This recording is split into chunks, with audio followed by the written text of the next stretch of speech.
am Daniel Lakis, and welcome to Book 101.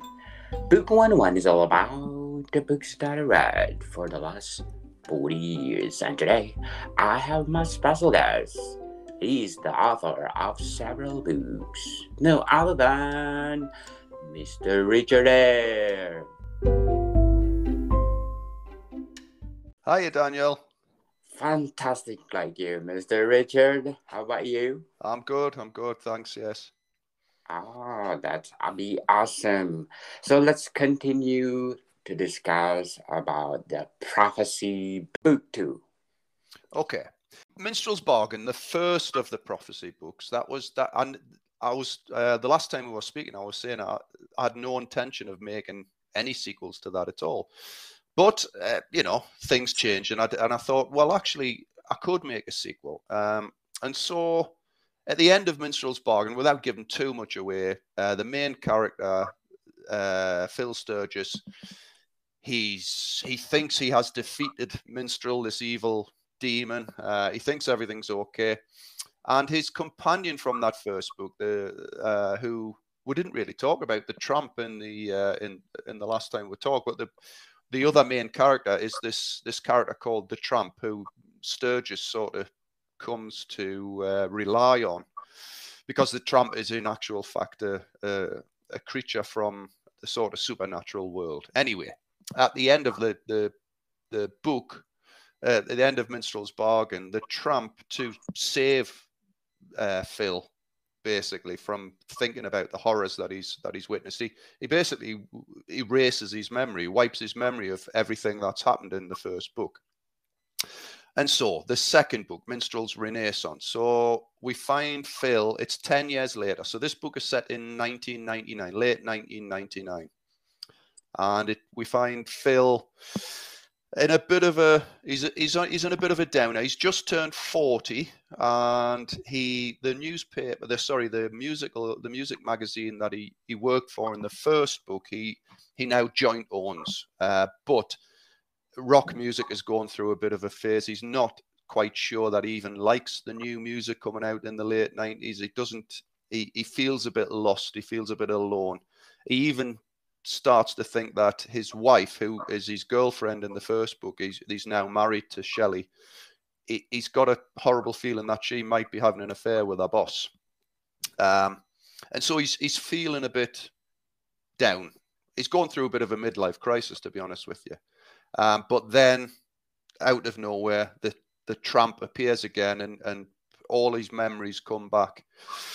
And he finds that the Tramp has a message for him that Minstrel is returning, because the prophecy has begun. So the prophecy is this fabled story in the supernatural world of a human who will be born, who will actually get rid of evil, get rid of the devil, basically. And of course, the devil isn't very happy about this, so it basically sends Minstrel out to make sure that the prophecy, this child, it's an unborn child, is got rid of. And so the whole story is about Sturgis and the Tramp having to basically protect the mother of this child before Minstrel can get to her. And Minstrel this time is he was taking over the body of a guy called Kick Bazaar in the first book. He's now the front man of a grunge rock band called Covenant, and his name's Yaron Doyle in this book. So there we are. That's a lot of rather long-winded sort of précis of what the book is all about. There's a lot of rock and roll. Yeah, a lot of rock and roll. Okay, a lot of horror. If I will read book 2, Minstrel's Renaissance, is it all connected? Give all the summary of 1 and 3. Yes, sort of. I said this once I didn't realize writing is, because when I was halfway through this, I realized I wanted to make this into a trilogy. So when you're doing the book in the middle, it was a bit like The Empire Strikes Back and the Star Wars. So you have to sort of have it linked to the first book, but there has to be a hook, if you like, into the third book. And I found it very, very difficult. And Minstrel's Renaissance is a book that really, writer's block, really struck very, very hard. And I just couldn't get my head around why Minstrel was doing what he was doing. He's got a mission in this novel. He's not just collecting souls, which is what he normally does. He's just after one particular soul. And so I thought, well, why is he killing all these other, why is he getting all these other people to kill themselves or kill other people and stealing their souls? But I sort of found that answer in a little line, a line that I'd forgotten I'd written in the first book, where the tramp tells Sturgis that souls are important. And so I thought, well, yeah, so if the souls are important, the souls are what gives Minstrel his power. And the more souls he can collect, the more powerful he will become. Because in this book, Minstrel is playing a bit of he's walking on a thin line, because he's trying to, he wants to get the prophecy, but he needs the prophecy, the person to live long enough to start weakening the devil, because basically Minstrel wants to take over from the devil.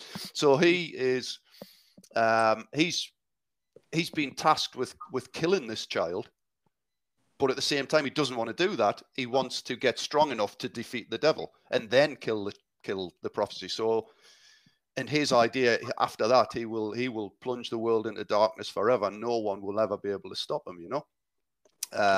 So that's the hook, and that's what leads into the third book. Look, so what do you think the best highlight of book 2? Oh God, that's I don't know. I think you know what, with all three books, I think the conclusion, they're all sort of action packed endings, if you like. And thinking back, each one of them ends at a concert or a festival in the third one. But there's some very inventive deaths in this. I went out of my way to think of sort of gruesome and nasty deaths, you know. Yes. And this one is a bit more international than Minstrel's Bargain was. So you've got people getting. That's quite a good scene where a guy goes crazy on a bus in Germany. That's quite good. But yeah, I think the conclusion, you know, everything leads to the big finale at the end, and it's quite a big finale at the end of. It takes place in the middle of It takes place on New Year's Eve, 1999. You know, so it's going to turn to the year 2000, the next millennium, and it takes part in a massive snowstorm with thunder and lightning and people. There's all sorts of stuff going on. So I quite like that. And there's a returning character who you wouldn't expect returns in Minstrel's Renaissance as well. But I'm not going to tell you who it is. Yes, spoiler alert. Yeah. Sounds interesting. For all the three books, what make book 2 Minstrel's Renaissance more unique? I think it's unique in how Sturgis feels about himself in this book. In Minstrel's Bargain, he is a young sort of free. There's just him and Shelley. He loves his life. He's got a mate that he really loves. You know, the two of them work together, and he's loving life until Minstrel comes in and starts twisting everything around. In the third book, he's again a happy man. He's older, but he's settled down. He's got his wife and his kids are grown up, and he's sort of quite settled in life. I think what makes this one different is how Sturgis feels at the time. He's very mixed up. He doesn't know what's happening in his life. He's a sort of he's got two, you know, small children. His daughter is 3 and his son is 1. And he loves his wife, but he's got this horrible feeling that something's going on that shouldn't be going on with her boss. And he's feeling very sort of down because he's not making much money. The magazine is not doing well. He feels a bit of a failure, and his wife is very, very successful in her career.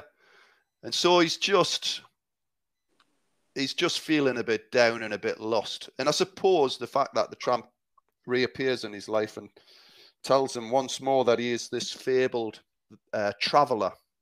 The tramp calls him traveler all the time because he's one of many people who have defeated or have tried to defeat Minstrel over the years, and they've all been called the traveler. And it sort of gives him a purpose in life again. And I think that's what makes this book stand out from the other two, as far as the characterization is concerned, I think. How many days and month you wrote this book? God, I can't remember.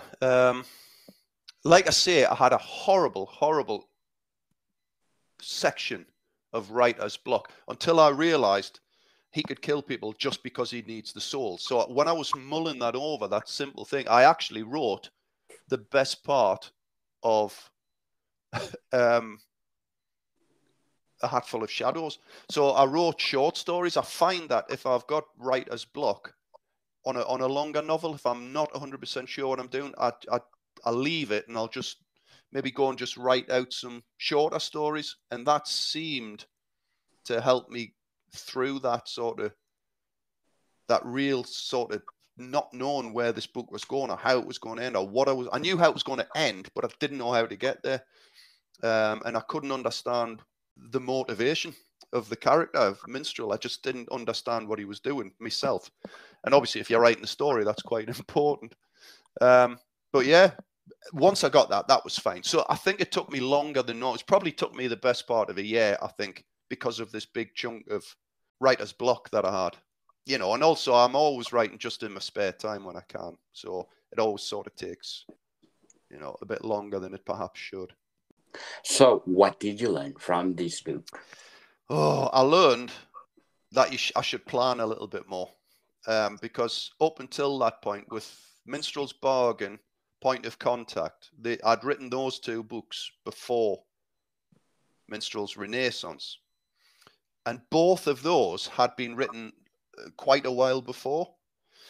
And so Minstrel's Renaissance, in a way, was the first new book I'd written for quite a few years. I'd edited the other two books and things like that. But in essence, the story was there. They were already there.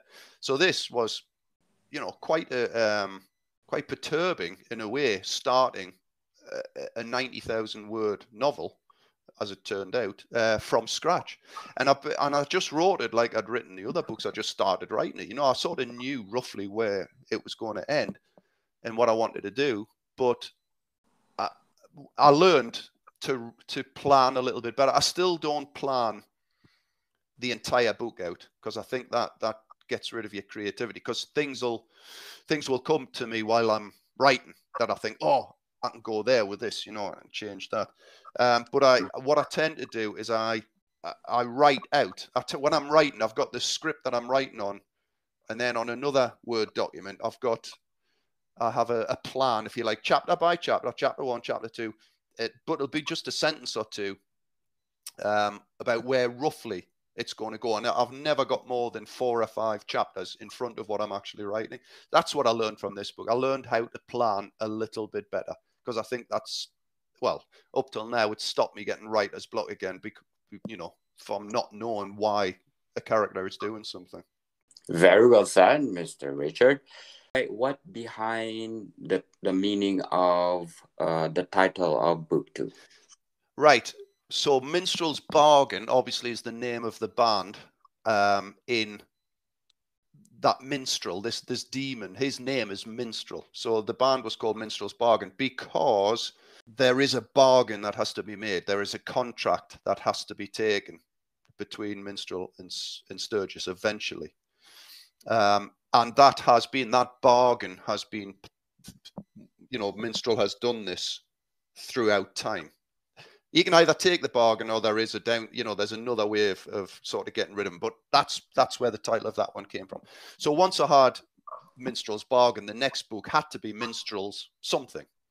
And so obviously Renaissance, meaning rebirth, renewal, because at the end of the first book, you would expect Minstrel never to be able to come back again. But of course, you haven't got, you got to. If the devil's involved, the devil can do what it wants, can't it? So the Renaissance is the rebirth of Minstrel, and that's basically where it comes from. Sounds interesting, Mr. Richard. Is it hard to write 3 books? Yes, I found it very difficult. And at the end of the 3rd book, I'd had enough, and I was pleased. It was only ever going to be 3 books. It's not that I got bored. I like the characters, but I got bored, or I got a bit tired about. I wanted to tell this story, this 3-book story, but I think 3 books is more than enough. I can never see myself writing, 30 books of the same characters. I don't think that is where my skills lie. I think I would burn out fairly soon. Maybe if I with Shadow of the Knife, I want to write a sequel to Shadow of the Knife, and hopefully more books on that. But I would have to do other things in between. I think. I don't think I'm the type of person who can just churn out, 20 stories, which are, to be honest, when you read these sequels, a lot of them, they're very similar. They're the same story, just, rehashed slightly. But in general, you've got to, I love Bernard Cornwell books, the Richard Sharp and the Last Kingdom books. I love historical fiction, and I love his books, but they're basically all the same, without putting anybody down, and certainly not putting Mr. Cornwell down, who is an immense writer. But if you've basically got a main character who has to do something really bad happens to him, and then at the end of the book, he springs into action and wins the day. And that's basically, I think that's what most sequels are like. And it's basically what most books are like, aren't they, really? If you're thinking about character arcs and things. And that's what the Minstrel books are like, what the prophecy books are like. But it's very difficult. I find it difficult. I think I'm better at writing standalone books rather than. I think the actual writing style is better in Renaissance and Requiem, the 3rd book, than it was in Minstrel's Bargain. It's simply because of what, more practice. I think you get better as you practice anything, don't you? Or you should do. Practice make you perfect. Yeah, I don't think there's ever perfection, but I always read back through stuff, even Life Eternal and Shadow of the Knife, which have been really well edited as well. If I read through them, I think, I wish I'd written that slightly different. Then you can never be totally satisfied. And mistake make you perfect too. Yeah, yeah. So, what inspired you the most of writing book 2? What inspired me is because, like I say, it was sort of the first new book I'd written for a while. It inspired me to think, when I'd written the end on that book, I thought that I've done, and I was pleased with it. I'm really happy with it, and I thought I'll really like this feeling of putting those 90,000 words in a certain order to make a story that I actually think is a good story and quite well written. And that inspired me to think, right, I'm going to go and carry on and write, and I wrote the sequel to it. And then that inspired me to think, right, well, I've done those 3 books, those 3 horror books. I want to try my hand at something different there, which in time led to A Life Eternal, which is a very different type of book. Yes. What is the reason why you don't want to write the sequel of A Life Eternal? Because it's hard to. It's just hard to do. I can't do it. It is a self-contained story, and there's no way you can do it justice. I would feel like I had done that book an injustice. I think it's a one-off story that is the story of one person's life. So I wouldn't want to do then another story of somebody else's life with the same thing. It would spoil it. It would belittle that book. It's a bit like when I went to see Highlander 2, The Quickening. walked out of the theater and I felt like they'd sort of betrayed the first film, you know, because I loved the first film. Yes. And I think that would be the same. There are some books that are made for sequels, like Shadow of the Knife. I think there are characters there that you can drop into different investigations and different adventures, you know. And I suppose you can go on as long as you want, really, as long as you're. What I would maybe like to do with Shadow of the Knife as well is maybe jump 10 years into the future, because I think 1890 to 1900 there's loads of things changed. And I think the world's changing. So that's that I would maybe like to do with those characters, is drop them into a more modern world from these Victorian backgrounds that they have. But anyway, yeah, I'm not saying I would never write another Minstrel book. I have got a sort of an idea of another standalone Minstrel book. It's almost like a prequel to Minstrel's Bargain, you know.